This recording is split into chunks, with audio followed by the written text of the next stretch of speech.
Welcome, guys. This is the first episode of the Rush Hour podcast. This is one of the co-hosts out of the three, Matthew Lee. And I'm Shan Mandillo. I'm the audio engineer over here. And I'm Zaria Levy, social media manager. So yeah, man. How are you guys this week? Anything new? Anything popping? You know, what's good? Man, you already know. Just Costco. Trying to get some money. Get out that overdraft. You already know what I'm saying. Oh man, fuck that shithole, bro. Fuck that shithole, man. You just saying that because, oh man, you wouldn't be saying that in Costco though. That's the thing. No, I still tell him. I've been saying that shit, bro. You think I fucking shy away from fucking management? They can hold a fucking fat one for all I give a shit about, bro. Oh my god. Nah, but you've been saying that for day one still. That's true. That's a one. You know what? I'm gonna give it a little bit of benefit of the doubt. This wasn't day one, okay? I gave it up until probation, and then I started not giving a fuck after. Yeah, that's true. That's true. After those 3 months, I don't give a fuck, man. They want to... Yeah, but before you're obedient as shit, though. Well, that's how you have to be. You have to kiss ass for the first 3 months, and then afterwards they fucking free reign and shit. I get to go back to being my old original self, and I get to do whatever the fuck I want, man. We're here to secure the bag, not fumble it. Ooh. Okay? Ooh, go see it's the truth right there, man. Alright. Okay. Alright, but other than that, man, yeah, just doing this podcast. Yeah, we here, at Rush Hour, we've been trying to do... Well, us individually, we've been trying to do something like this for a long time now. We weren't sure like where it was gonna go, but ever since I met Matt and Zaria, and they had the same ambitions that I had, we decided to get this going. So we decided to do this for us, but maybe, just maybe, you guys will like it too. Yeah. So let's get into it. Zaria, what's first on our list? What are we gonna be talking about today? All right, first on our list, let's talk about what's going on with at the border right now with Trump. The children being in these detention camps, pretty much is what they're in. They're like concentration centers. Oh, we get to talk about our favorite puto out here, man. We get to talk about our favorite one, man. Our favorite orange slice, baby. That's it, orange slice. Get out of here, man. So yeah, Zara, you want to just for the people who are not, up to the stuff and we don't know about what's really happening, Zara, just give them a little quick rundown of what's really happening down there at the border. All right, rundown. So far, so between like October 1st and May 31st of 2018, so this is the last year, there's been about 2,700 children separated from their families. It's an average of about 45 children a day. These people are basically being separated from their families when you entered the States illegally, basically. So if you come over with your kids and you enter the States illegally, even if you're seeking asylum, they are supposed to charge you immediately with crossing the border with illegal entry. And then if you're an asylum seeker, you go to criminal court instead of waiting to go and like qualify to seek for asylum. So there's no more like asylum process almost. They just put you straight in criminal court, process you there. So everything is like straight to the criminal offense for all processing. Oh. Yeah, you don't even have like a second to yourself to kind of, be like, wow. Like all this is happening. It's a lot.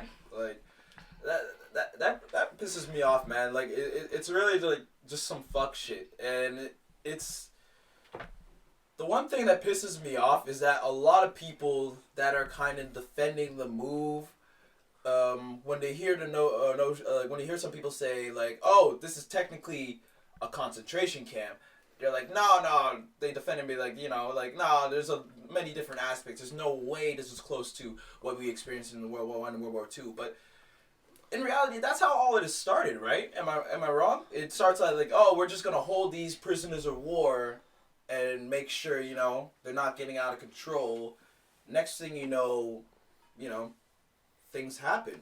Well, anything can happen. They're in horrible conditions. You're sleeping on hard dirt floors with aluminum blankets. That's it. No pillow, no toothbrush, no food. There's people who are not being fed for weeks. You have babies that are there. They can't get proper formula or proper clothing. You have small kids and their mothers have to breastfeed them. Imagine being a toddler having to be breastfed because they're not giving you actual solid food while you're over there. I know, and like even in my perspective too, it's like when people like, oh, it's not a concentration camp, nothing like they did back in the day. Like we have so many different aspects that are different.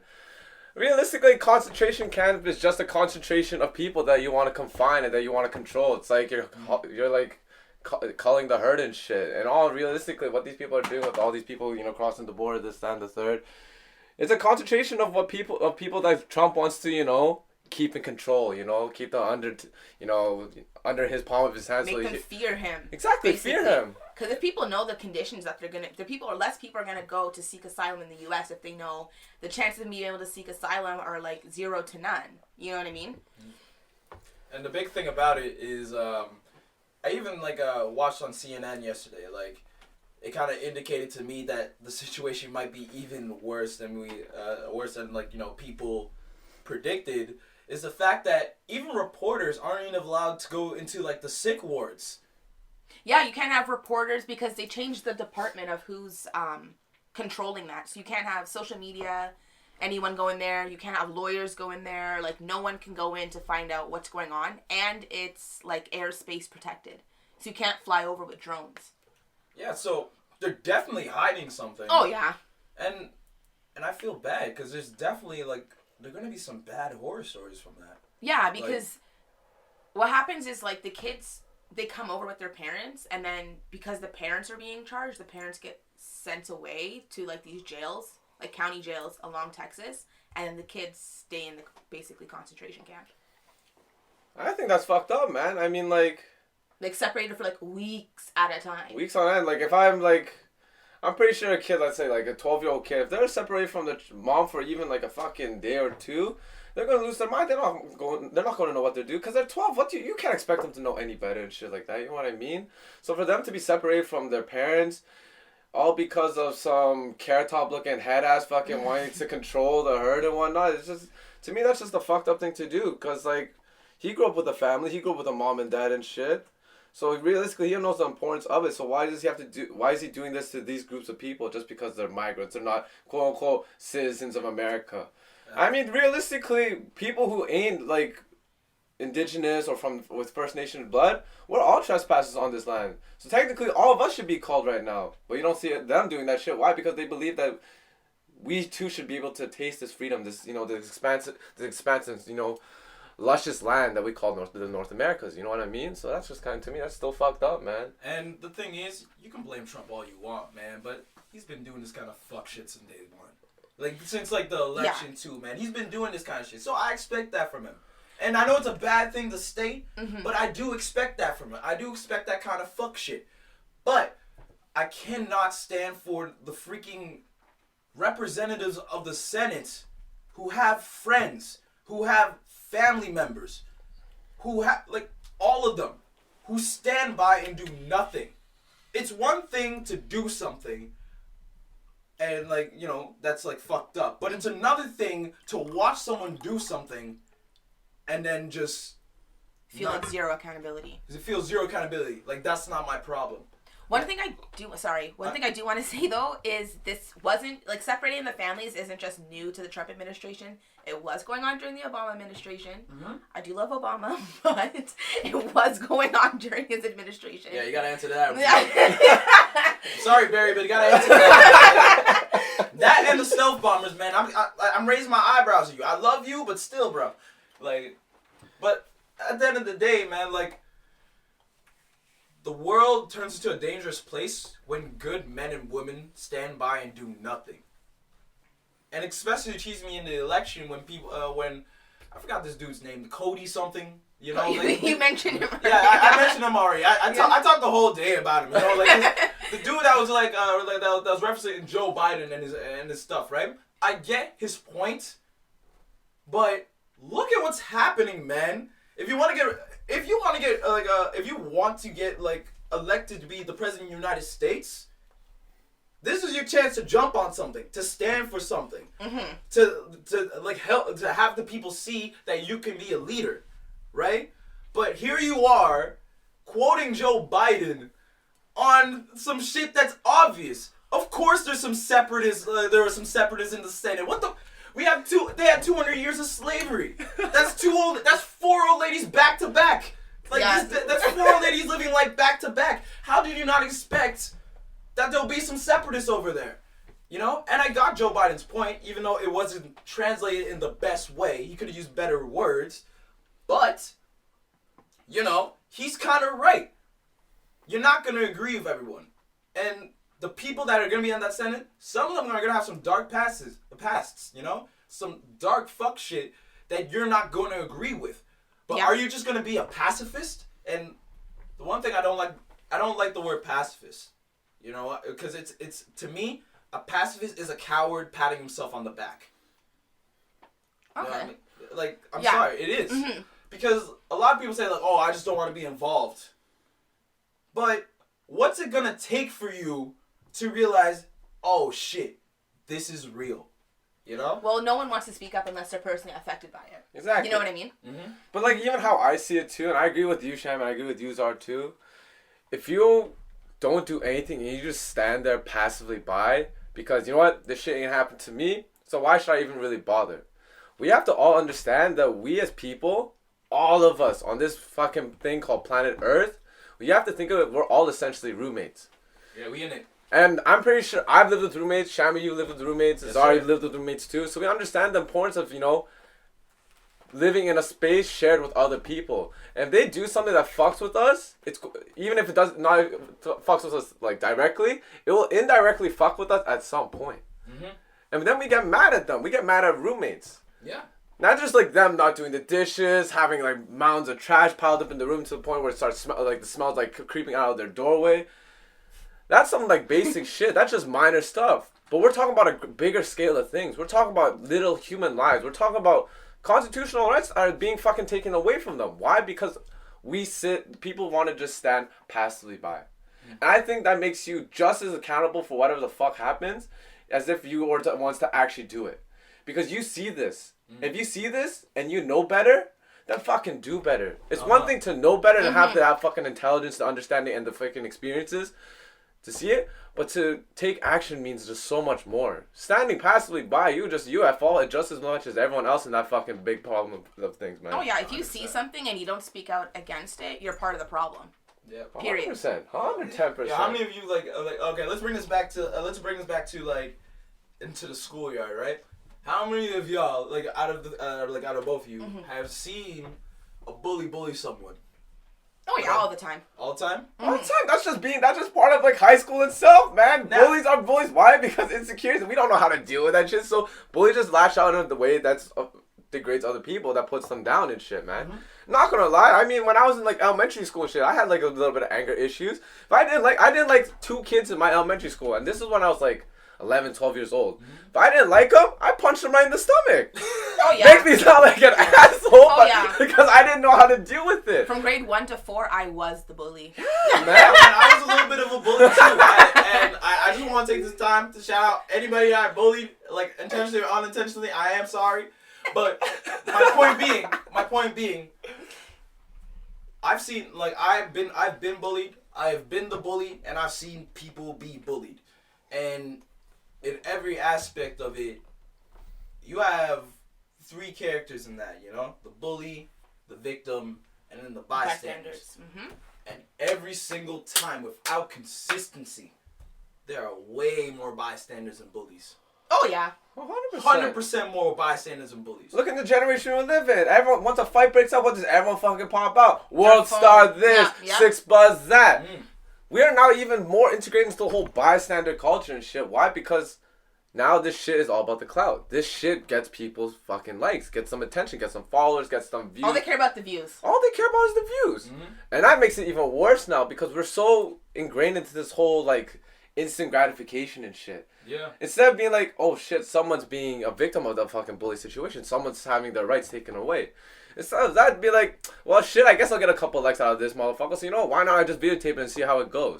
That makes it so much worse in this generation. Yeah, that's fucked up, man. Like, I know there's a lot of people that say like, oh, I'm recording it so at least they know what the situation is. There's nothing like, I'm pretty sure victim accounts from multiple people can do the exact same thing what your video did. Maybe even better, considering you have multiple accounts and you have multiple ways that people saw the situation.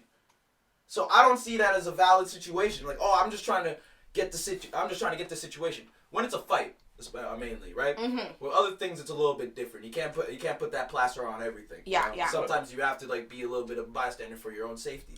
But when your safety is not on the line and that's your excuse, get the fuck out of here, bro. Like that, we ain't down for that shit. At least I ain't down for that shit. Y'all down for that shit? You know what? Actually, you speaking about that kind of makes me think of this video. I saw this video like a while ago, but it kind of just recently popped up yesterday and today. It was these two fights in this high school setting and shit, right? And these two kids fighting, and one kid has his shirt pulled over, and as he's swinging his fist, he clocks a teacher in the face.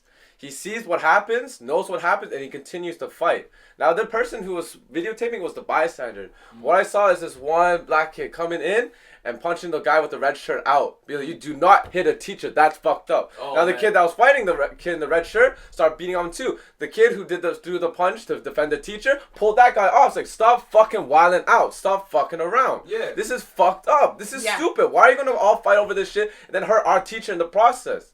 That kid who pulled that fight apart, I give that kid a lot of fucking credit. Yeah, shout out to that kid over there. A lot of credit. Why? Shout out to that kid, man. That's a man shit. That's exactly why, because he is a part of a dying breed, in my opinion, of people who are willing to actually take action. Actually stop this fucking nonsense foolery and actually put people aside and tell them to fucking do the right thing. Yeah, people afraid to get hurt. And like, here's the difference between like we were talking about like for the past week. Here's the difference between like nice people and good people. A nice person might step in because that's what's expected of him. It's an image thing, right? It's an image thing. You want to keep up your image. Oh, I'm a nice guy, so I'm going to step in and say, hey man, don't do that. A good person doesn't give a fuck what happens to him. He's going to do what's right. Meaning that he might get a punch in the face. He might get stabbed. Hell, he might even die. But that doesn't matter to him. Because what he's standing for, encompasses all of that. I'm not even sure that's the right fucking word, but y'all know what I mean. It's all about the context and shit, right? Fuck that, man. I'm a brilliant idiot, man. But you know, like for me, that's like how I see why. When I heard this saying before when I was younger, when I was like a kid as a youth, I was like, I always heard this saying, "Nice guys finish last," and I'm always confused. Like, why should a nice guy finish last if they're doing the right thing? But as I got older, I started realizing something. Why nice guys finish last?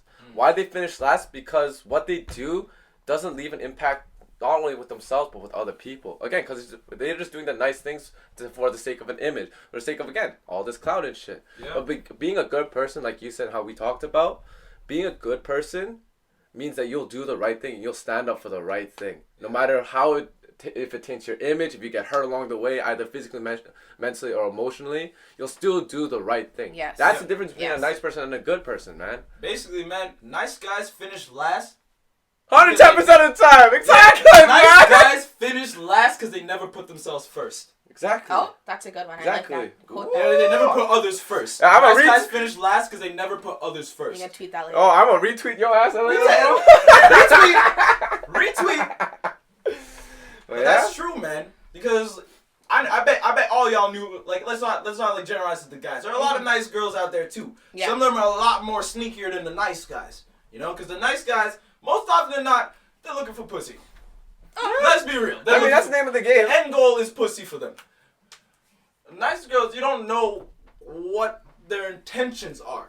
Either is it to get something, to get someone, you know? So let's like bring it all into like nice people. Nice people want to keep a good image. And everyone wants to keep a good image. That's not an issue.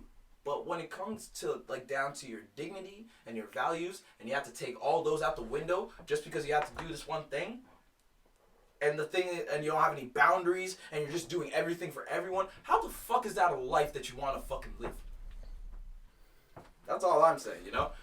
But yeah, back to let's try and bring this back. Yeah, let's bring it back. Let's bring it back. Let's bring it back to Trump. Yeah, who are the nice guys? Yeah, but was there any like big horror stories that like kind of came out of like the camp? Like were any like tweeting or something? One Honduran man killed himself in his holding cell because he was separated from his child. Oh my god. That's just one example. That's just one example. That's one example that's actually reached out to the news, man. That's like one story. Oh, sorry, remember I was telling you guys about the whole, remember the dog pound to the freezer? So the dog pound is like this outside gated area that they basically lay on with just a blanket. It's cold at night, hot during the day, and they're outside all day. Exposed to the elements and shit, yeah, right? Exposed to the elements.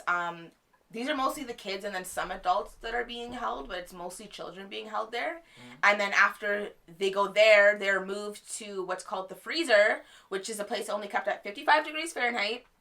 And then they have to sit there for another couple of weeks sometimes, and then they go through the whole criminal court process. Oh. So you're being moved from, like, outside in the dirt, somewhere cold, still on the dirt floor, then in, like, a holding cell while they process you, and then there's one courthouse in Texas is processing up to 1,000 cases a day recently. So they're, like, mass sentencing these people. Yeah, it's like a manufacturing line, right? Holy. Mm-hmm. And for all y'all who don't know what 55 degrees Fahrenheit is, because I'm Canadian, I don't know. Oh, yeah. Search Sorry, it right yeah, now. that is Celsius for the Canadians. I Googled it right now for us Canadian people. That's in degrees Celsius. That's 12.7778. Yeah. Y'all hate being out in the cold and during a rainy day, during like maybe mid-spring. See, Canadians will say that's warm though. Yeah, That's yeah. warm. Well, I mean, we're Canadian. Man, if you live in Ottawa for a certain amount of time, that's kind of warm. You know what I'm saying? Oh, we live for that shit when we see it's like double degrees after a winter period and shit, man. I mean, like no Canadian bats an eye until it's like minus 15 and over. You know? Yeah, Like, it's true. It's true. It's like, minus 10. It's like it's kind of chilly. Yeah, but maybe I should bring out the pants. But yeah, but these people being held out in these dog pens and whatnot are going from extreme hot conditions, exposed to the elements, all the wind, all the sun just beating on their skin. They're being burned. And obviously they ain't getting no aloe vera, no sunscreen and shit. So that shit's also peeling on top of it, especially with the people with fair skin and whatnot. And then all of a sudden that shit just drops down to such a cold degree that they're shivering and whatnot. Their body temperature's all through the roof and whatnot. And then they get put onto these freezers and whatnot. It goes down to this again, this 55 degrees Fahrenheit, 12 degrees Celsius. That's just crazy, man. This is going and people want to ask, oh, how's it different from the concentration camp? Because their human rights are being regulated, man. Yeah, that's the only fucked thing. up. No running water, no tarps, no clothing. They're not going out and like swimming and going on tire swings like summer camp. No, Like, Exactly. nothing. I don't understand why people say like, oh, that's not a concentration camp. What the fuck? What's these denomination of camps that I'm missing? Exactly. Like even Zara was talking about it earlier. Like these people in like the dog pens aren't even getting they're not even getting basic cleaning materials. They're not getting no toothbrush, no toothpaste. Nothing. They're not getting no bars of soap. They're not getting no fresh clothes. They don't even have a bathroom to properly use.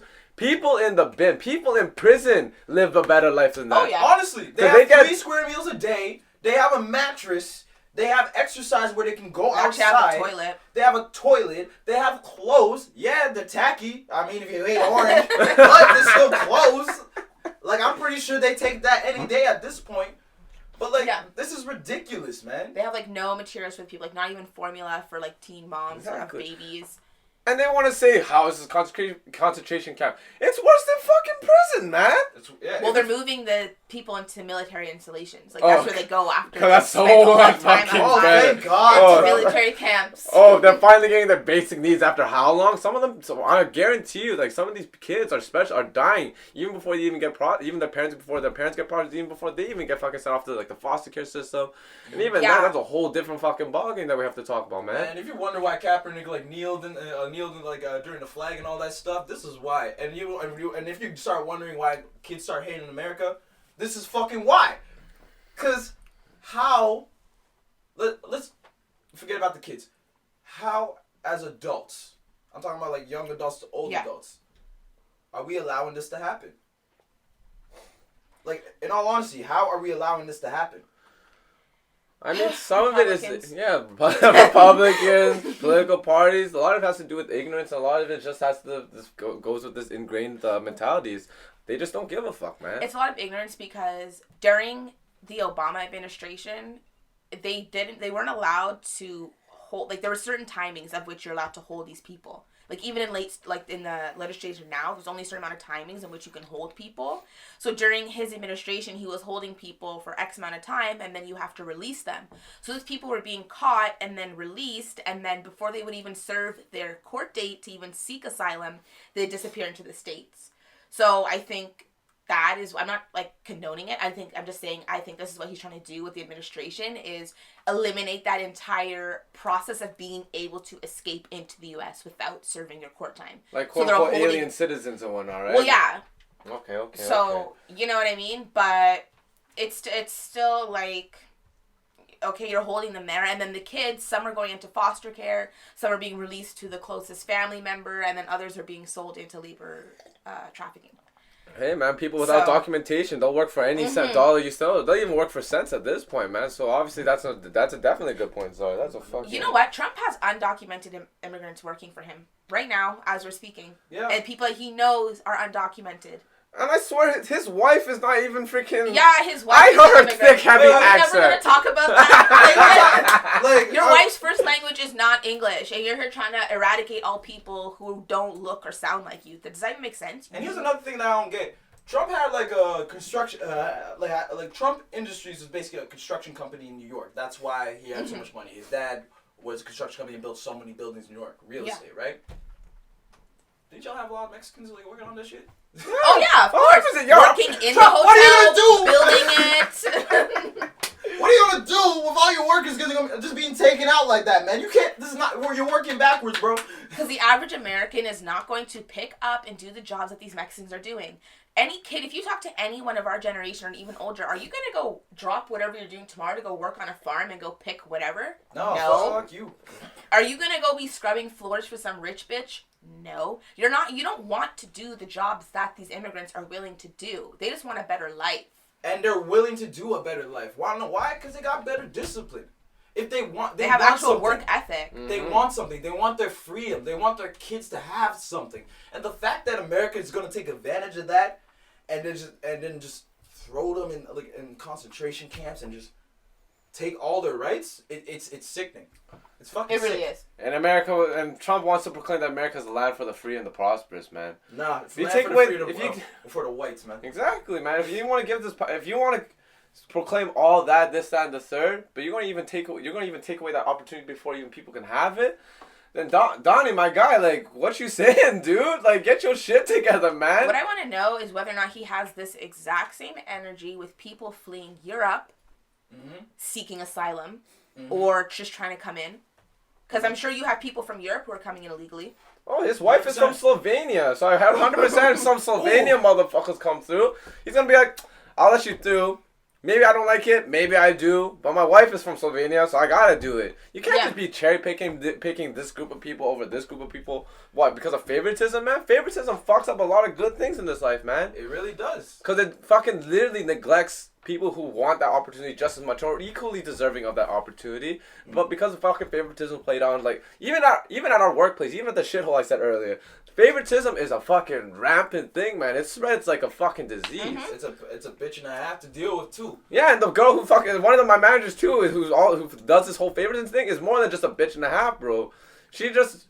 And again, just because people, I don't even say, like, I don't want to even, like, degrade all white people, okay? I know some good white people out there. I know some we're sorry, Dan. We just like taking shots at y'all because, y'all can take it. But at the end of the day, man, like, it's not about race. It's literally about, like, a mentality, you know? You can't have that mentality and then expect, like, a country to grow and prosperous. Exactly. It's going to crumble to the ground, I guarantee you. If America keeps going to this way, some shit's going to pop off. You're going to have an uprising of people. I can see that happening within the next 5 to 6 years. Is because you even see with black people in the U.S., they're tired.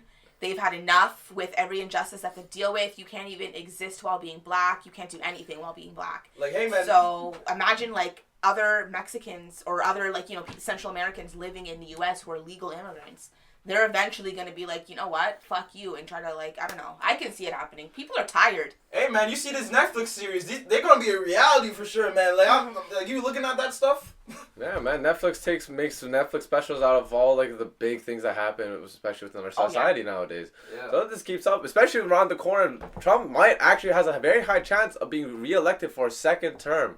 Yeah. I don't think so. People keep saying that. I really don't think he's going to get another term. No. He lost a lot of support. No, not even followers. that. I'm not even going to say... Before I used to say, it's because a lot of his supporters are uneducated white people out on the boonies, out in the hick towns of America. No, that's not it. It's just so many... It's a lot of educated white people. There's some black people, too. No, a lot of people. It's a lot of uneducated people in general. Mm-hmm. They just don't know better. He brings out this whole dream of prosperity, this, I'm going to boost the economy, that. So when the uneducated individuals hear this shit, like, man, he makes it sound so easy. And all I gotta do is just vote for his ass again. Sign me up. The reason why Trump won the first round, and I'm gonna say this, and it's gonna sound unpopular as hell, because you know a lot of people like Hillary.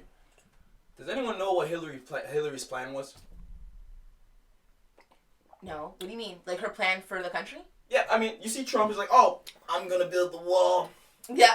I'm gonna take the Mexicans out. He's saying wild shit. Yeah. But he has a plan, right? Yeah. Like an actual concrete plan. Like an actual concrete plan even that if people can follow. Exactly. Even if it's crazy as a motherfucker, at least he still has a blueprint plan laid out for the people to actually read along and actually be like, oh, this is how it is? Okay. And then if I do this, it'll turn into that? Okay, then. Exactly. When Hillary was running for president, not only Hillary, when most Democrats were running for president, they weren't running for president. They were running against Trump. And that fucked them up.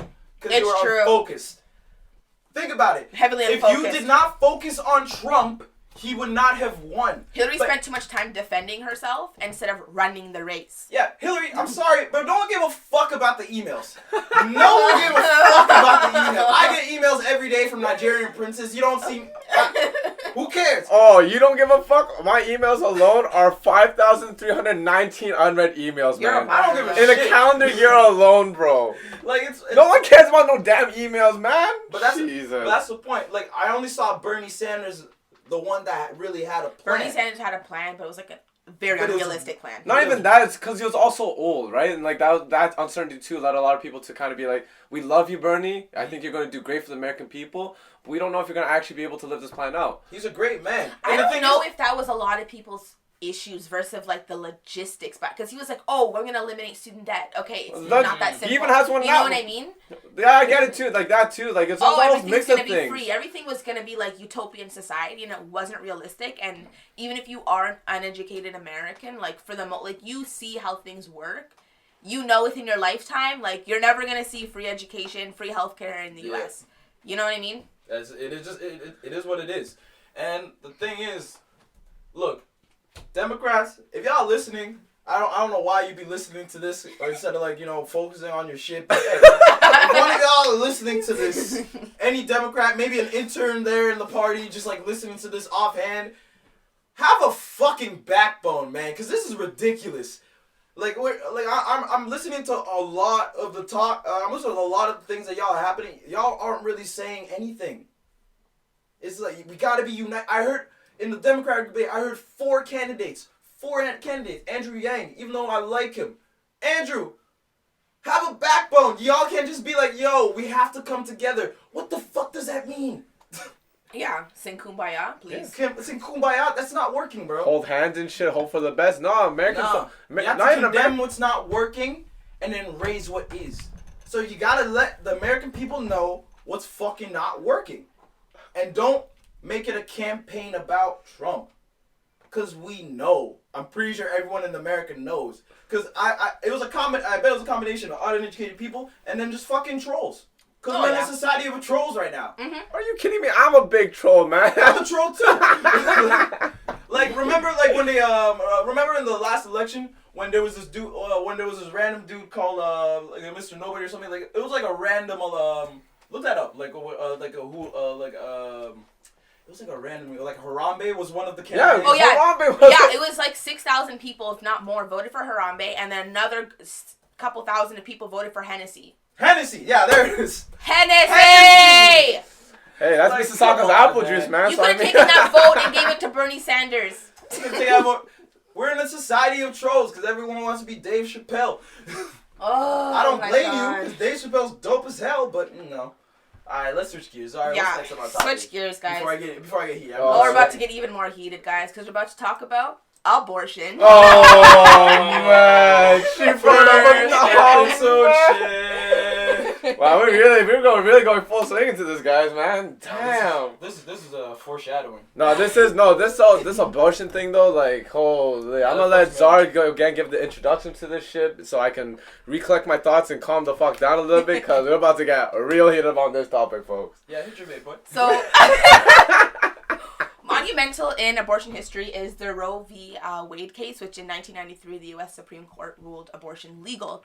So this is a big thing. A lot of people wanted to like eradicate it or go against it. A lot of like pro-life people were like, this is horrible. Like we have to get rid of this. Like abortion should be illegal. So most states, I know all 50 states said right now, abortion is still legal, but they have to choose. But there's like where's it? Ohio, Mississippi.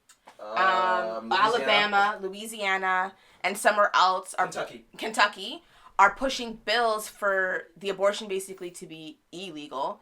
So if you know, like if you even from the time you know that you're pregnant, you can't get the abortion anymore. No. If the doctor picks up a heartbeat, you're no longer allowed to get an abortion. If you're 6 weeks in, you can't get the abortion.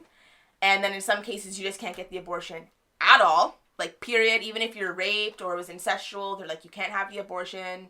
It's endangering the child. Guys. And you know who's making these decisions? Men. Men with no uterus. No ability to actually conceive. Okay, but you're making decisions. That's good. And you know what's even crazy too? They feel like they have like, oh, a man is a 50% of the reason why people like life is created in the first place. Guys, all we have to do is just nut in some pussy, and that's about it. We have abortions all day. I actually said it. To all the folks that are going to get offended by this, we're sorry, but also we're kind of not sorry. Really. We're really not sorry about this. We are on this podcast to say whatever the fuck we want. And you know what? The thing is, if you want to push that point, men are 50% of whatever the conception of that child, then from the time that woman knows she is pregnant, you should be responsible to pay for child support. 100%. That's a fair statement. That's 100% fair. You should just have to. That's 100% fair. How is she going to support herself? Because as a woman now, if I was to go and get pregnant, I can work for maybe another 3 months. I finished my first trimester. Now I'm going into my second trimester. I'm showing more. By the end of that second trimester, I can't work. Yeah. So there's 3 months between the beginning of my last trimester and me giving birth that I can't work. 3 months, no income by myself. That's hard. A lot of people struggle to live paycheck by paycheck on a bi-weekly pay rate. Yeah, mostly because they're spending money on weed and shit like that. You know? And that's like on their fruition. And then you're gonna like put it on women and then blame it on women? That shit ain't right, bro. Guys, pay your fucking child support if that fucking happens to you. Have a little fucking self-respect for yourself, some personal responsibility, and do the fucking right thing. If that happens to you. Your life's not fucking over. Just do the right thing. Alright? But yeah, this thing kind of pisses me off, man. I know there's a lot of religious talk that's also convoluted in that makes the situation a little bit harder. But let's say I'll take it like this, you know. As much as I want to put my religion into that, you also have to look at the situation at hand. You know, not everyone has the same experience as you do, and not everyone has the same views as you do. You gotta go with the common denominator of people. And the fact of the matter is, not many people are looking at that notion, if you know what I mean. Like, you're not focusing on, oh my God, I upset God. You're focused on, oh my God, I got a baby. I have a family now. You have a whole life. You have a whole life. Your whole life and dreams are thrown out the window now. You know? And these people want to call themselves religious, and you know, it's mostly Republicans, Christians, who are making these decisions based in the name of Christianity. And my boyfriend was saying this yesterday, is if you are truly a Christian, you should always have compassion. Yeah. And if you're going to be compassionate, you should be able to put your personal views aside in this situation and have compassion for that unborn child and that woman carrying that child to be able to say, you know what, this is a situation that she should not be in. She should be allowed to make the decision to get out of it. Yeah. Like, if you're not going to let me have the choice to have an abortion, then you need to sterilize men. Yeah. I mean, to be honest, that's a way easier, process. Because I'm at risk here. Exactly. You know what I mean? Because if a woman gets an abortion, from what I know too, if a woman gets an abortion, that fucks up her whole shit up, man. Especially if it doesn't go right. This is the thing, yeah. First abortion, you're like, okay, but once you get on to 2, 3, then the chance of you being able to conceive, go away. But you can have an abortion and be okay afterwards. Ooh. People think, you have an abortion, life over. Not life over, but no, far from that. But it does put mental strain on a woman. Oh, of course. Whereas of a guy, or for me, why I find it easier to make men unable to, have Michael Phelps sperm cells. Let them shoot blanks, man. I'd rather have a gun loaded with fucking blank rounds and then fucking firing that into the dark and then maybe hitting someone. I'd rather have blank rounds shot up by guys. So that, I mean, okay, first of all, men, I know y'all jerking out into a sock, jerking out into the toilet, or jerking out into a tissue paper. Or all three. And apparently, that's abortion because that's a human life right there that could possibly happen. I saw Millions. that point. Millions of we lives. shit millions at I a saw time. that point, and it's true because those are hundreds and thousands of babies that are not getting fertilized. So if you are pro-life, stop jacking off. No fat. Let's do this thing. I mean, no Fat February was a thing, man. If you really want to go with it, then really live that shit out, man. Mm-hmm. I want to say, though, in May, Alabama's governor signed into law, it's called the Draconian Bill, and that could punish doctors who perform abortions to life in prison. Oh my god. So if you perform it, you can be serving life in prison. Yeah, because that's pretty much, for them, it's pretty much an accessory to murder. You were a part of a murder that happened. And honestly, too, like, what's really, like, fucked up about this whole abortion thing as well, is that even though, like, before this whole bill passed and all this nonsense even started, it was even hard enough for Americans themselves to actually go to clinics to actually get this properly and safely done. Yeah. Like, look, like, 6 states in the U.S. have literally only one abortion clinic. 27 major U.S. cities and much of rural America are known as abortion deserts. These guys, people who want to actually make a smart and healthy choice, instead of doing harm to themselves, harming to the body, harm to a possible future life, they have to go 100+ miles for this shit, man. Not only that, you gotta look at the person of color aspect, because, you know, I know a lot of people hate it when a black person or a black you brings a person of color into it, but I'm gonna bring it anyways because it's our podcast and we can say what we want. Exactly. You know? So let's think about the person of color aspect. African American women are 3 or 4 more times likely to die in pregnancy or childbirth than white women in the U.S. And the inequality is almost it's shameful because it's entrenched in these new laws making pregnancy more dangerous. And not only that, think about the stigma like they had to go through, you know? Not only had to deal with their family members, now they got to deal with like the government, now they got to deal with like doctors, now they got to deal with their friends thinking that like, you know, they're nothing but, you know, Mary Magdalene, you know, in a sense. To put it in the lightest sense possibly, you know? But listen, man. Like, if you're not giving these people a chance, if you're not giving these people a chance, and like I just can't I can't go with that, man. No. I can't go with that lack of compassion, man. And a big thing here too is what people don't understand is the government wants to reduce the amount of people on welfare. They want to reduce the amount of people on government assisted programs. When you force women to have children without, they don't even know if they're going to have the support personally, if their own finances to be able to support that child, you're forced now to lean on government assisted programs.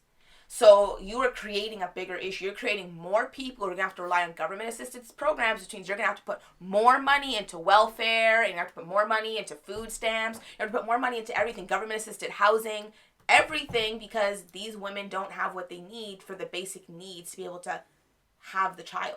Basically, y'all doing this. Like, you're making it's a bigger issue for yourself.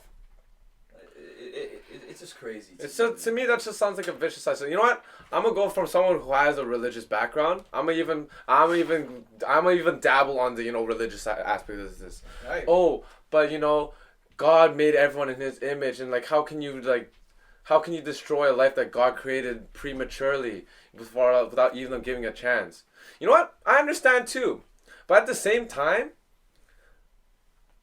bringing a child into this planet, into this life, which is already bad enough as it is, to bring another child into this life without even being remotely prepared, with either be it financially, emotionally, mentally, or physically, then you're just setting that child up for just so much hardship. You're just setting that child up with so many like genetic dispositions and shit, just out of default all together. And I think realistically, if a woman wants to be like, you know what, I am not ready at all remotely to even have a child, and if they have to go to an abortion clinic, and I think that's the most courageous thing a woman can do. Really. It's one of the most courageous things. Why? Because they have to now, they know, okay, it's not like they don't know what they're doing. It's not like they're like uncompassionate about this shit, you know, it's whatever, it's just a feed. No, they know this is a human life going inside a woman. So they know that going in there is a daunting feeling, because you know that you're going to do what you have to do.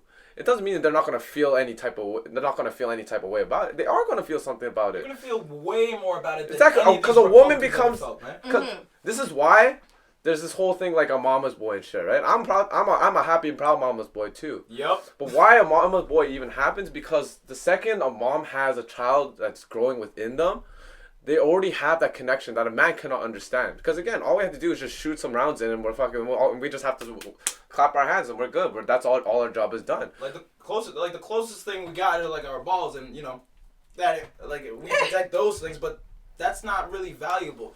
But the thing is, the connection you can't take that you can't compare that connection with a mother and child.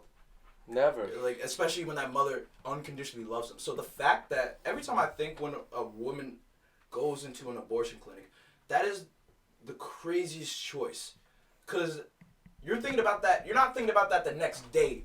You're thinking about that day in and day out for about months. Honestly, months. It's one of those things because you go into there, first of all, like the first 2 weeks, you're pregnant, you're pregnant, your hormones change, you immediately fall in love with this fetus, like everything. It's hard because you feel like the love and you gender it and you name it, and it's all of these things in the process of you waiting for your abortion. Because when you go to the doctor and you find out you're pregnant, they tell you, okay, now you have to go book an appointment for the abortion. You have to wait like 2 weeks. So it's another 2 weeks of you staying with this fetus, falling in love with it, and then you go in the clinic and you have to go by yourself. Even if you're with a partner, they can't even be on the same floor as you. No. They have to be waiting in the lobby, and you're up there by yourself. They pretty much drug you to make you fall asleep. You probably won't fall asleep. And then you have to go through the whole process. And and another big thing about that is, like, I'm just thinking, like, you know when you, like, make a mistake and then you're thinking about it for, like, weeks on end and stuff like that? Mm-hmm. And when you have, like, a body inside of you and you're making that decision, that's literally, like, life-changing, like, life-shattering. Yeah. Because you're literally thinking, I could keep this, but I know I'm not able, like, I know I'm not able to. I won't be able to support him. This is, like, one of the biggest, like, adult decisions you can ever make. Like, honestly, because you're literally telling yourself, I can't do this, but I can't let someone else go through my pain. Well, yeah, so the thing is, you have this baby and now you can't even provide for it. What do you think that baby's life is going to be like? Yeah, maybe by the off chance you have a lucky one that doesn't hate you for it, that understands. But a lot of people don't understand. Yeah, and then what if your kid ends up resenting you when you get older? That's the worst. Yeah. You know how bad it is as a parent to bring a life into this world, and that life hates your absolute living guts. It doesn't want a single part of you in their life. Yep. How torn are you going to be afterwards? And then people will say, okay, well, have the kid and put it in foster care. That's okay. Let me bring it to something. Let me get rid of all responsibility and put it upon someone else. It's just that easy, right? And you think after 9 months of holding a baby, it's gonna be easy? Just here you go. Y'all watch too many fucking movies in America if you think that's the case, man. Because you're watching that scene where they have like the baby in the basket. Yeah, just leave it at the fire station. This is like, okay, it's done, and she like walks off somewhere to the bar. I'm like, what? That's not what happens. You think a crane comes in and brings them in like a cradle little bag already, like, crying and shit, just waiting to be sucking on a tit and shit? Like, no, man. And foster care sucks because those kids will sit in foster care their entire lives from baby to 18 and then have to leave foster care to go live on their own and be homeless sometimes. Yeah. People aren't adopting like that. No. It's expensive to adopt. It's very You know expensive. why? Because to raise like back then, like now this number is even bigger now just due to inflation and all that shit. Yep. Mm-hmm. But to raise a child from when they're born until 18, minimum, that's just 18, because then you can send them off to college, they can do whatever they want. That's up to them. But from 0 to 18 back then used to cost $500,000. And today, probably $1 million. Way more.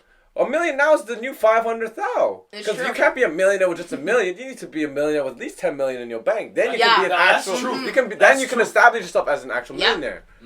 But now the shit's all so expensive now. Like leaving like diapers, baby formula, food for the child, and then on top of that, healthcare, insurance. like that shit like stacks up. And not only that, if you actually like the child, you gotta give them gifts. Yeah. You're gonna take them out. You're gonna get them on vacations. Mm-hmm. All that stuff. Parenting is a full-time job and it's a full-time commitment. And if you're not ready to make that, step, why should you? You know? Exactly. No one is blaming, to anyone that's like dealing this out there, no one is blaming you for making this decision, and you are not a bad person. No, I think again. At all. I'm gonna go back to my previous statement. I think you're a very courageous and smart individual to make that decision. Because what Zara says, all this process is you on your own. Even to the very end of it, it's a by yourself process. Even healing afterwards, Yep. still very by yourself process. That's what I'm saying. Yep. So never feel like, oh, am I doing the wrong thing? And again, I'll even dabble with this. One last thing I'll dabble on this fact, okay? Go. Even from the religious aspect. A lot of the times, like when they have like the whole anti-abortion shit, they'll show pictures of the fetus all mushed up Don't and remind shit, me of right? that, man. My youth group did that. Oh my The whole God. abortion process, literally, is they go inside into your womb, into a woman's womb, they cut off the limbs of a child. And then they take a vacuum and suck it out. And on top of that, you know what's even more fucked up? Some of these places some places that do stem cell research will buy the shit. And that shit, after the fetus is taken out, that shit becomes a product. So especially a lot of women know this shit too. Even if you don't, now you know. Some of this shit really does happen because we live in a slightly fucked up world. Slightly. You know what I'm saying? So don't bring all this religious aspect. Be like, oh, but you know, they didn't have a chance to live. Yeah. If you go up into the foster care system and you're all by yourself, is that really living? No, you're just existing in a plane where you're just resenting everything. And to me, that's not fucking living. I do want to say, because I watched this video, you ever seen the lady who does the blue eye, brown eye challenge? Yeah. So she was talking about abortions in America and why, especially white women, have to pay attention. So basically what she's saying is this whole abortion thing is very much like a racial political move. Because what's happening right now in the U.S. is you have the white majority now becoming the white minority because you have a lot more minorities becoming that majority. Mm-hmm. And that scares white Republicans or just white people in general in America. That scares them. So if you take away the option to abort, because the majority of women who do go get abortions are white women. So if you take away that option for white women to get when you take away that option for a white woman to get an abortion, she's now forced to have that child, which is now forcing you to grow that white population. I didn't even think of that. So that's what she was saying. I thought it was actually like really crazy. Wow, like you know what? It makes sense. That's something to think about, though. And why do you think it's always white men always pushing this anti-abortion agenda? Because they're scared, guys. Because they're scared. Those old farts, those old ball sacks, man. Disgusting. I do want to take this moment, though, to say to any ladies who are considering an abortion or have gone through an abortion, it's totally okay. I don't want you to feel guilty. You can feel free to reach out to me on any of my personal social media. We can talk about it. I just really don't want you to feel alone. Don't feel guilty. Don't feel like a nasty person for it. Like, I just don't want you to feel any type of guilt. It's okay to feel guilt. It's natural to feel guilt. But it's also your life. It's your uterus. It's your choice. Yeah. Deep down, it always boils down to it's your life to live. Don't let anyone else tell you what you can or cannot do. They're not living your life for you, and they're not going to help you live your life with you. You yourself have to watch out for yourself first and foremost before anything else in this life. Yeah. So, ladies, if this is what you want to do, don't feel like, and don't let the world's judgment make you feel any worse about it. No. Again, you are courageous, you are smart, and you're being way more considerate, and you're thinking so many steps beyond what all those other judgmental people are thinking. So kudos to you, and keep on living the life that you want to do. Yeah, make the decisions because you want to do it. Yeah, don't worry about them other people, man. And to all those men out there, because I know there's men out there, I've had conversations that think that women having abortions are on their 4th, 5th, 6th, 7th abortion. You know, just out there, fucking everybody and just abortion after the abortion. That's not the case. A lot of the time, it'll be rape, incest, or just accidents happen. Yeah, because we know a lot of these guys don't like to go raw dog this shit. So. No, you want to put your dick in there raw, but you don't want to have to take care of the kid? You better wrap it up. Wrap it up, man. Wrap it before you tap it. Don't be silly. Wrap your willy. Don't be silly. Wrap your willy, That's how it is. Hey, man, look. They better get IUDs and shove it up there. See if you guys like that. First of all, you guys need. We need some training. You know, y'all need like a little bit of like. First of all, a lot of you niggas say that you got a good pull-out game. Obviously not. We don't. Right? So, first of all, y'all need some tryouts. All right? The Kegel exercises, squats, all that shit. Because y'all niggas are talking a lot of shit about your game, but you ain't got no game. That's all I'm saying. You Yeah. know? Wrap it up. There's nothing shame about it, man. Up. It's okay. They make Durex Sensithin. It'll feel the same. It's gonna be okay. Alright, so speaking of wrap it up, we got one more topic to show y'all. Let's wrap it up with our final. I like this. So, I think this is our favorite topic because it's probably. Oh, it's still controversial, anyways. So. We're all about this controversial shit, folks. Let's be honest here. We're cantankerous over here. Okay, ShammyOnThesaurus.com. Okay. So, the When They See Us movie, which is based off of the Central Park 5 group. So, for any of you who don't know what that is, Central Park 5, this was like in the early 1980s. These 5 boys were charged with the rape and murder of this white woman who went jogging in Central Park. Not murder. I believe it was just rape and extreme violence. Yeah, they were charged with rape and attempted assault. It was Yeah, assault. There we go. Yeah. There we She go. couldn't walk, so. Yeah. Yeah, it wasn't murder. Yeah, sorry, she was Wasn't- alive. she She couldn't just walk, like though. paralyzed or weird afterwards. And just in case y'all want to know who this woman is, her name is Trisha. Oh, I'm gonna butcher this for sure. Y'all even have some weird names. Meili? Meili. There, I spelled it just in case y'all want to correct me. I spelled it for all y'all, alright? Anyways, Zaya, continue. So, yeah, they were wrongfully, and so all these kids, one of them was 16 and the rest were 15 or 14, and they were held in not holding cells, but they were held in questioning with detectives and cops for like hours on end, like 12 plus hours, no food, no water, no contact with their parents, questioned and coerced into giving statements about raping this woman. So they had to come together and make up this story about them raping this woman, even though they didn't actually rape her. I'm not going to give away the whole movie because you guys need to go and watch this movie on Netflix. I'm not even giving you the end. I'm not giving you the plot twist. Nothing. You need to go watch it and cry with me, okay? Hey man, if you're a really sensitive person, you're gonna get heated halfway Bring through. the tissues. You're gonna pause the Netflix halfway through and just take a walk and stuff, just like, ooh, I can't believe this hoe. Oh my god. Yeah, you're going to be looking at white women with blonde hair. Very different, okay? Let me tell All you. them The with the manager haircut. Why you gotta do it like that? Why you gotta do it like that? Oh my god. Oh my god, man. Nah, but the great thing about this movie is that it does showcase a time in the 80s where there was a little bit of a transitional period. Like Zaria said a little bit before, from the civil rights movement from Martin Luther King, Malcolm X, and Rosa Parks and the others to The feminist movement. Second wave, Yeah. I believe. Yeah, those about second wave feminist movement. Yeah. To the second wave movement. And it also shows how the media kind of controls a narrative very easily, and how the police can also be able to do that as well. Mhm. You know? It was kind of, although it was a Netflix special, it was kind of weird just to see a bunch of cops whose mission statement, you presume, is to protect the people, yet they don't see these kids as people. And as much as I want to say, hey, we're better now, we're in 2019, we got phones, the Google Pixel 3s and iPhones and shit. Nah, man, it's kind of the same way. I think sorry, go ahead. Yeah, no, yeah. And I actually get a lot of, and one thing that my mom said that actually kind of hit me, and I didn't know why, but she was just like, every single day where you go out, I feel like you're never gonna come home. And that's a lot of black mothers. They have to have those conversations with their sons. And even in Canada, people think, oh, you're not at risk because you're in Canada. Nah.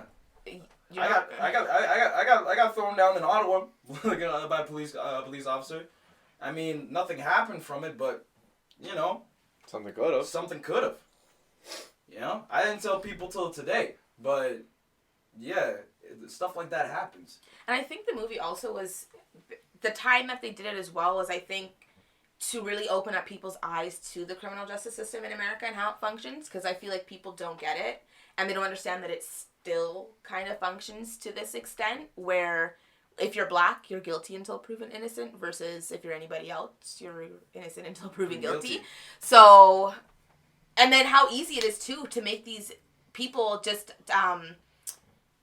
plead guilty to a crime they didn't commit, because these are kids who are scared and impressionable and don't know what's going on. They thought, oh, it'll be easier just to blame the next one. Yeah, the rape, he did it. I was kind of just a bystander. But if that's everyone's story, it looks like you all did it together. This lady was sick in the head. She was. She had no premise. You was like zero things adding up these kids to what happened in that park. And the funny thing is, you assume, like, especially like with a lot of just like movies and Netflix shows, you assume because she's a woman, like, oh, she's gonna be a little bit easier on the kids, right? You expect a dude, you know, that looks like Bill Burr or like a guy like with a burly mustache or anything like that, just be like, yeah, I did that, you know? Yeah. Everyone expects like the evil white man in the black suit, and like the Illuminati, but that's not always the case. It comes in every shape and color, man. Yeah, it really does. Especially white women. You gotta stop. You have to stop. Hey, remember, we're cantankerous, bro. I know We're you're cantankerous, but I don't want to get brother. thrown out on the first episode. You have to stop. Hey, man, this will just show the loyal people from the people who just wanted to listen to the shits and giggles. But Man, I got white friends. you know what? Not. You can have white friends. I'm not saying all white women are evil, but if I mean, you it sounds look like powerful white women are evil. They just You are are. generalizing Well, it's way 'cause, too you much. know, honestly, even not even just white women, but like women in general, as they get older, the estrogen goes down. So the only thing rising up is the testosterone.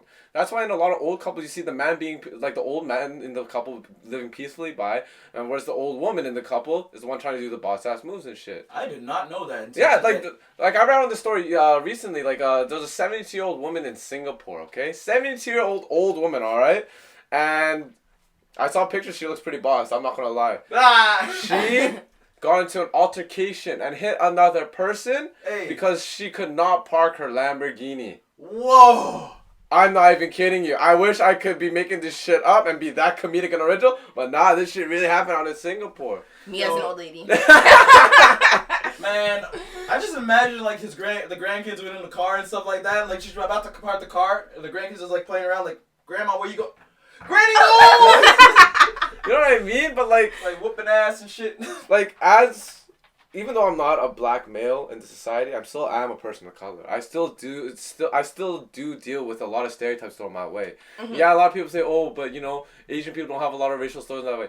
Yeah, because y'all been using the same shit since 1980. We've been having comebacks since 1995. It's easy, so man. y'all need to get your shit together. Hey man, saying I have big lips and like a nappy hair, that's not an insult. That's a literal fact. You know what I mean? Yeah. But like, I still have seen injustices performed on people of color of every shade. You know what I mean? Like, even as Asian people, a lot of people say, like, a lot of the road incidents, you know, fucking a lot of it's done by like Asian people and say, oh, that's how it is for all Asian folk. No, that's not what it is. Again, it's just another stereotype to play out, man. And again, it just boils down to just all the stereotypes and shit. Yeah.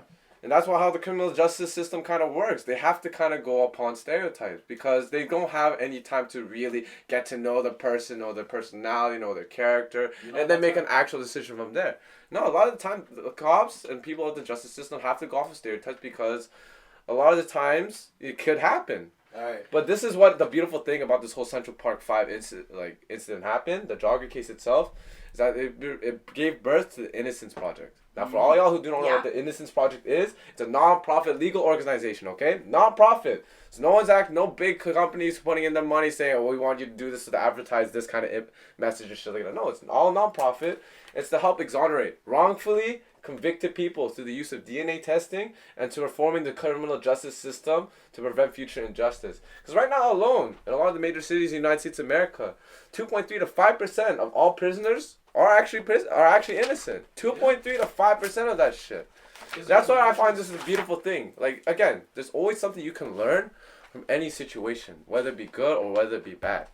If it's a good thing, then of course, you know, it's all blessings on top of that shit. But even if it's a bad thing, yeah, it might be bad initially there, but take a step back and actually look at what the bigger fucking overall lesson can happen. Yeah. Because these people from the Central Park 5 case and shit could have easily just fucking been all spiteful and shit, all petty and whatnot, this, that, and the third. But what they did instead is that they decided to actually be like, you know what?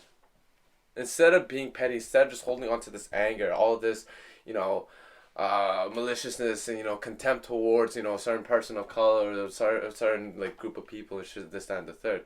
No, they realized, you know what? We want to fucking stop this shit from ever happening again. So we're going to take the time to actually help and teach people about this shit. And again, this is where the Innocence Project, you know, was given birth to. And I think that's a beautiful thing. That's a beautiful thing. Absolutely. Because my entire life, I was growing up thinking, why does this happen to me? Why do I have to go through this pain? Why do I have to go through this suffering? Why do I have to go through something that just made me feel just unlucky constantly? But through that, it gave me a perspective to learn that, you can learn something. You can learn anything from everything. You just have to open your eyes to it, and you have to be able to take a step back and actually look at it from an objective standpoint. To see it not from a bias, so consumed by emotions and shit, but to step back. You know what? Even though this shit happened, whether again, be good or bad, there's still something I can learn from this shit. Yeah. And there's something that other people can learn from this shit. And especially if it happens to you as a person that had to experience that wrongful doing, you have even more of even greater understanding perspective to actually go and fucking learn something from it, man, and to teach others about it, man. I 100% agree with you, man. I also like to take time to talk about the relationship we have with black people have relationships with the cops and everything like that. I know that it's really easy to kind of point out that, all cops are crooked, all cops are only out for black people and everything like that. Listen, man, I've met I've met more good cops, fortunately, than I met bad cops. But a message to any any kid that wants to be a cop or be a cop out there: the difference between a good cop and a bad cop is not only what they do, but what they stand for.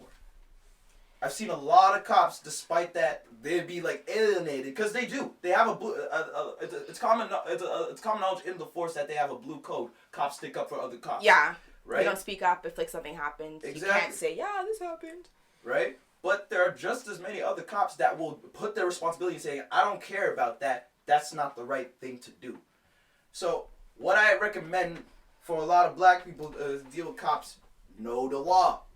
You got to know the law. Yeah, you have a responsibility as a black person. We have a responsibility. We gotta know this shit. You have to know if you're allowed to be held, what type of questions you can answer, what do you do in a traffic stop. To the code. To the code. You need to pull it up this section, subsection this. Yeah. You need to know. Because we're not after good cops. We know good cops. We've seen good cops. I bet a lot of people have dealt with a lot of good cops just as much as they dealt with bad ones. But for the bad ones, we gotta let them know. We gotta get them educated, my man. Have y'all seen the video about the black dude that got held on his own lawn and stuff like that? The guy with the dreads? No. They ID'd him wrong? No, not the guy with the dreads. He had a hat and everything like that, but he was telling the code. This guy is a hero to me. Not because he told off the cops, but this guy knew the law. He was like, I'm tired of this. I'm gonna know the law, and if someone steps on my stuff, I'm gonna let them know this is not part of it, and this is not right. And that's what we gotta do. So, these two cops came up to him. They thought he was trespassing because his house was pretty nice. Nice house. Dude was wearing not the nicest clothes, so they thought he was trespassing. They go up to him, and they asked him, can I see your ID, please? And he said, what for? Am I being detained? That's the main thing you gotta ask. That's the first thing you gotta ask. Am I being detained? Am I being arrested? Do you have a warrant for my arrest? Do you have a warrant for my arrest? Because we have rights, ladies and gentlemen. We don't have to answer to them unless they have the evidence to do so, right? So he was just like, am I being detained? He was like, no. Then I'm not going to give you my name, and I'm not going to go with you, right? So this became like a little standoff between the cop and him, right? So, and it got to the point where they had enough with it because they proved them right. He told them the code for detaining someone. Mm-hmm. Told them the code for bringing out an ID. So you can only be asked to bring out your ID and identify yourself if you have committed a crime. If you have committed a crime. Other than that, they can't say shit to you. And people are very quick to be like, for what? Why? Like asking all the wrong questions, getting worked up, pulling out your phone. You're making it 10 times worse. You need to ask the right questions, ask them confidently. Mm-hmm. And stand up with your back straight. Because you're a black man. Come on, we're playing on hard mode out here, boys. You can't just start screaming Black Lives Matter because that's when you get shot. That's literally stupid. When it goes south. Don't do that shit. Stand up straight. Have your confidence. But speak with the poise that people have given you. And that's pretty much all I want to say to it. Did we get all through to it? Because I'm pretty sure we had an hour 10. Hour 10. Yeah. Are you done talking about when they see us? Yeah. I mean, because again, we don't want to spoil this for you. Mm-hmm. We don't want to reveal any of the plot lines, any of the freaking plot twists and whatnot. So again, watch this if you want to know more about the Central Park 5 jogger case. You can obviously you can use Wikipedia, but go onto Netflix. Go watch When They See Us. It gives you it'll give all y'all a great insight, a great perspective, a better understanding of how the criminal justice system worked back then and how it's still working now. But obviously, there's ways that it can change and whatnot. So, maybe on the Podbean, we'll put a couple links for the Central Park 5 story. Yep. So on our website at Podbean, because that's where we're all starting off, we have a couple of links. So if you have a question about an article, you want to read into an article a little bit more, just go to our Podbean website. That will be just posted below. And then you'll have a whole link full of reference articles that Zaria, our social network and researcher, has figured out for us. And if you have any questions, you can also reach us out by our Snapchat or our email. Again, all the information is on our website. And Matt, do you have any picks for today? Songs that you like to listen to, chill to?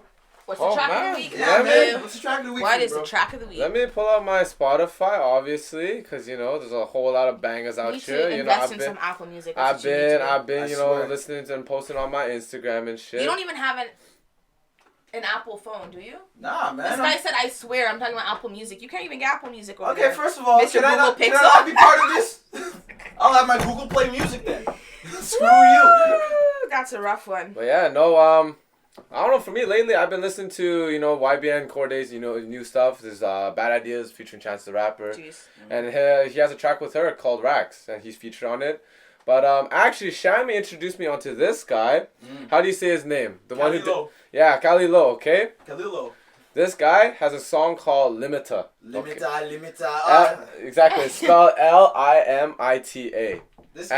And this is it's a very decent track to go to just to start off. Obviously it's getting hot out here, on the East Coast and whatnot. We're hitting high 20s, low 30s and whatnot. So this track is actually a really good track to get you into the summer mood. Yeah. Now if you want something a little bit more mainstream, the man who won the Best International Music Award at the BET, his name is Burna Boy. He has a song called Settle Down and whatnot. That's featuring J House, another UK artist. Y'all go check that out. Again, if you want to know more of the links and whatnot, we'll put that on our website and whatnot. Yep.